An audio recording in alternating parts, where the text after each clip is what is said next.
Aqui no estúdio comigo, nossa colunista, cada vez mais linda e maravilhosa, a doutora Cirlândia Amaral. Seja muito bem-vinda. Obrigada, Bárbara. Boa tarde a todos. É um prazer estar aqui mais uma vez.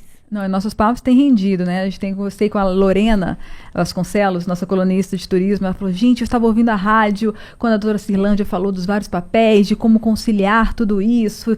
E eu fiquei apaixonada, parece que estava falando sobre a minha vida. O objetivo é exatamente falar sobre nossa vida real, né? Nossa vida real. E falando nisso, você trouxe até um pedido de uma pessoa, de um consultório que é relacionado a homens, com qual o papel do homem, como ele pode ajudar, tanto no puerpério como na maternidade como um todo, né, doutora? Foi até uma demanda de um homem tentando mudar esse comportamento. Exatamente. Então, eu sou uma apaixonada pela gravidez, eu te digo isso assim de coração, porque o ciclo gravídico puerperal, ele nos faz uma transformação para pessoas ainda melhores, né? Mas eu não consigo ainda identificar a maternidade como ela isolada do ponto de vista feminino. E eu acho que hoje em dia nós estamos tendo um ganho muito grande, que é da presença, da participação dos parceiros nesse processo.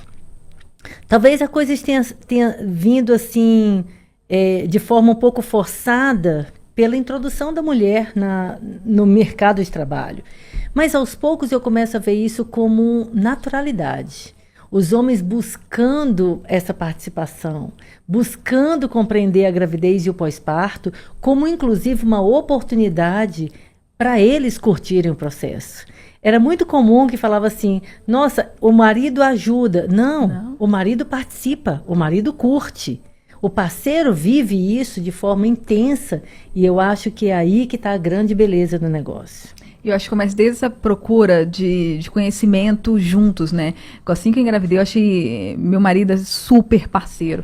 E ele que começou a ler toda a bibliografia do universo, assim, ele é muito nerd, ele comprou 1 milhão de livros e começava, assim, desde o feto, ele tiver concepção, até isso, pré-concepção, assim, o que eu posso tomar de remédio, o que eu não posso. Ele também, o que ele pode tomar de remédio, que pode interferir ou não. Até depois que a gente teve bebê, soubemos que estávamos grávidos, e aí, como é que a gente faz agora? E aí, com a alimentação, o que fala? Você acredita, doutor, que na gravidez, nessa ponte aérea maluca que eu ficava viajando toda semana, grávida, e quando ele não estava, ele queria que o meu filho ouvisse a voz dele, já reconhecesse que ele estudou, que a partir do 26ª semana do bebê já escutava, ele mandava áudio, e ele lia Shakespeare, ele leu o Hamlet todo, e ficava mandando áudio para ir me fazendo colocar na barriga para o bebê ficar acostumado com a voz dele. Então, eu falo que o grande segredo do negócio é o parceiro engravidar junto. Engravidar para poder viver todas as emoções que a gravidez traz. As emoções, as aprendizagens, a transformação que a maternidade e a paternidade trazem para nós. E, de fato, como é importante ao longo de todo o processo e depois seguindo para a educação dos filhos esse equilíbrio, porque são visões diferentes, são ações e reações e emoções diferentes que uma mulher e um homem têm. E eu acho que essa somatória traz o equilíbrio para a coisa.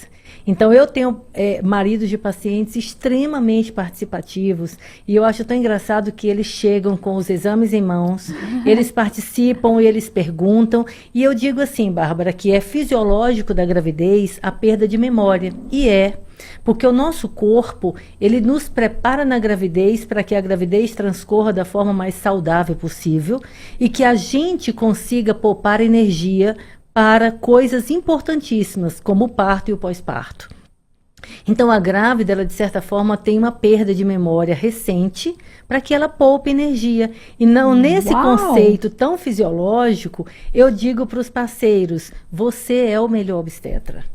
Porque você vai estar junto, você vai cuidar, você vai lembrá-la de várias informações que a gente conversa aqui durante a consulta, mas que muitas vezes ela vai apagar da memória.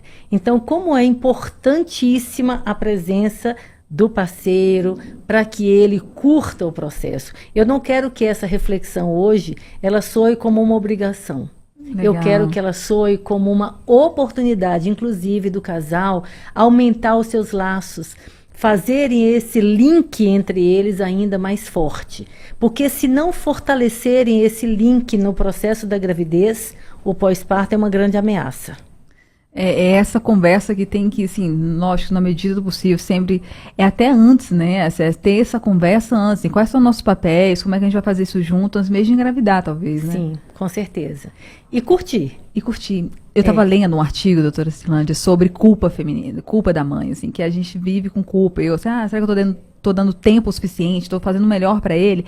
E aí, uma das coisas que esse artigo falava, exatamente o que você falou, da questão de tarefas.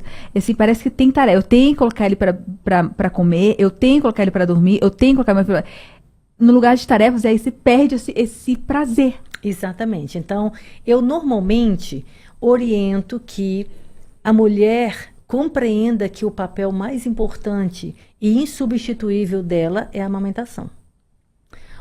Todas as outras atividades, né, elas podem ser compartilhadas com o parceiro, a mãe dela se estiver junto, uma tia, uma amiga, uma babá, porque ela precisa descansar.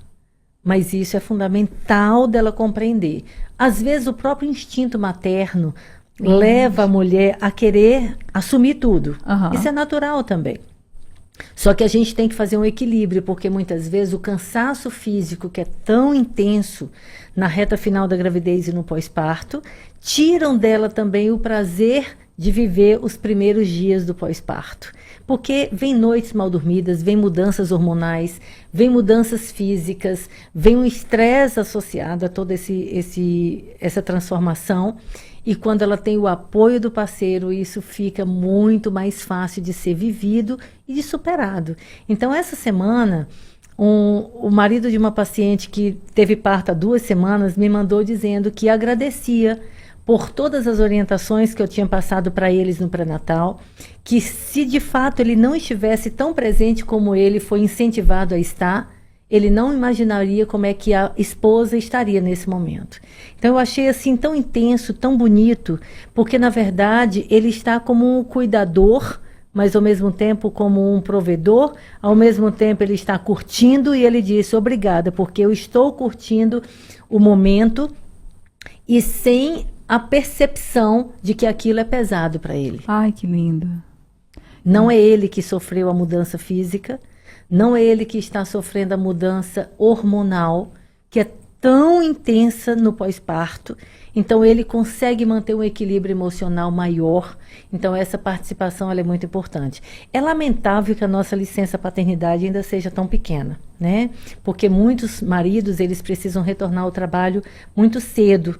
E a gente acaba tendo um prejuízo nisso, né? Mas, para os que têm mais tempo de ficar em casa, e sempre que sobrar um tempinho, aqui a orientação é curtam o momento. Não deixem de viver esse momento. Eu vou te contar, por exemplo, meu marido também é um super parceiro. Eu acordava no meio da madrugada para amamentar os meninos, mas eu acordava já com ele me chamando e dizendo, "Si, levanta, eu vou te..." Ele entregava o bebê legal. No meu braço, eu sentada na poltrona, eu amamentava e ele pegava o bebê depois, colocava para rotar, se tivesse que trocar fralda, ele trocava e depois eu já voltava para a cama e descansava, porque essa parceria, ela é muito importante. De novo, eu reforço a necessidade dos casais aumentarem esse laço entre eles, uma vez que eu digo que a gravidez é uma grande prova de amor, mas o pós-parto é a principal prova de amor para todos os casais. Muda tudo por um tempo não definido. E isso precisa realmente ser pensado. E são esses pequenos gestos, né? Assim, você, marido, que está começando agora, de primeira viagem e tal, é levar um copo d'água. Isso. Você leva um copo d'água, vê se a sua parceira está com o braço bem apoiado numa... Eu falo isso porque eu tenho lá em casa. Está apoiado, tá na poltrona, né? Apoiado. Seja uma almofada para encaixar a cabeça do bebê, ela ficar mais confortável, ficar com o ombro troncho, assim, de um lado do outro, tenso o tempo inteiro. Principalmente a gente que é mãe de primeira viagem, não sabe se encaixar o bebê certinho ainda. Depois vai se encaixa direito. São essas pequenas coisinhas. É um travesseiro, é uma água, é a comida, é arrumar... que esse marido tem esse papel fundamental, não dá de mamar, mas dá para fazer todo o resto. Com né? certeza, mas também reforço que o parceiro também precisa de cuidados no pós-parto. Olha. A gente também tem um impacto muito significativo para eles. Então, há um cuidado que tem que ser ampliado para ele também.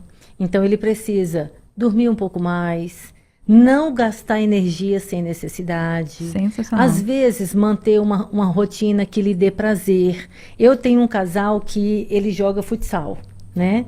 E no pós-parto, quando eles voltaram, já nos primeiros dias pós-parto, estava um estresse entre eles, porque ele tinha necessidade de sair para o futsal e ela achava que se sentia meio abandonada naquela 1 hora que ele estava no futsal.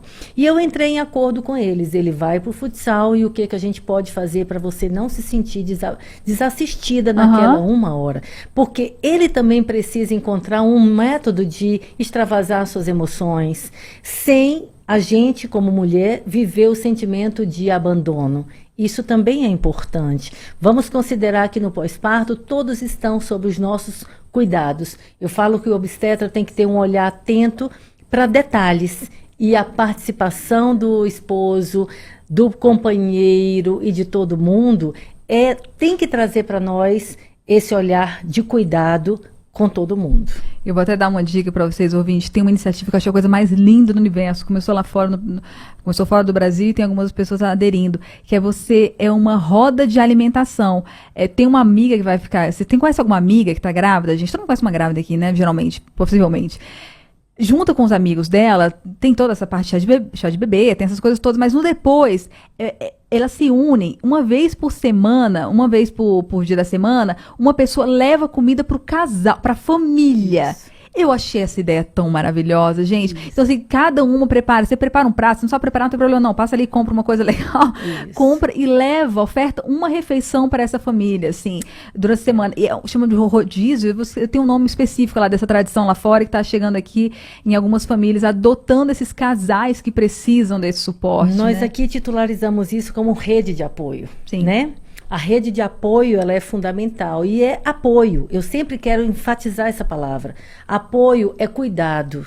Apoio é oferta de ajuda. Apoio não pode ser cobrança, não pode ser estresse maior para eles. Então, de fato, como é importante, de repente, um amigo ligar e falar, vocês precisam que eu passe no supermercado e faça uma compra para vocês. Vocês precisam que nesse momento eu leve um lanche para vocês, porque esse apoio, gente, faz toda a diferença. E aí, obviamente, está englobando tanto ela quanto ele, nesse cuidado que envolve o pós-parto, principalmente.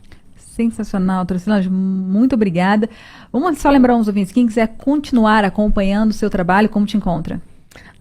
@doutora Cilange _Amaral. A doutora Cilange, inclusive, gente, é muito legal o nome dela. Fui perguntar qual é a origem do nome. E aí ela me contou que tem tudo a ver, ela tá no rádio agora. Conta pros ouvintes, compartilha também. Então, meu pai me conta que ouvia muito rádio e um dia ele escutou esse nome e ficou apaixonado. E eu falei, olha aí, Bárbara, os anos passam e o rádio não morre, né? O rádio tá sempre aí, a rádio tá viva. A rádio está viva para sempre, eu acho. E mexe muito com o imaginário, mexe muito com uma conexão muito grande. Eu sou apaixonada. Isso. Até a próxima semana. Até a próxima semana.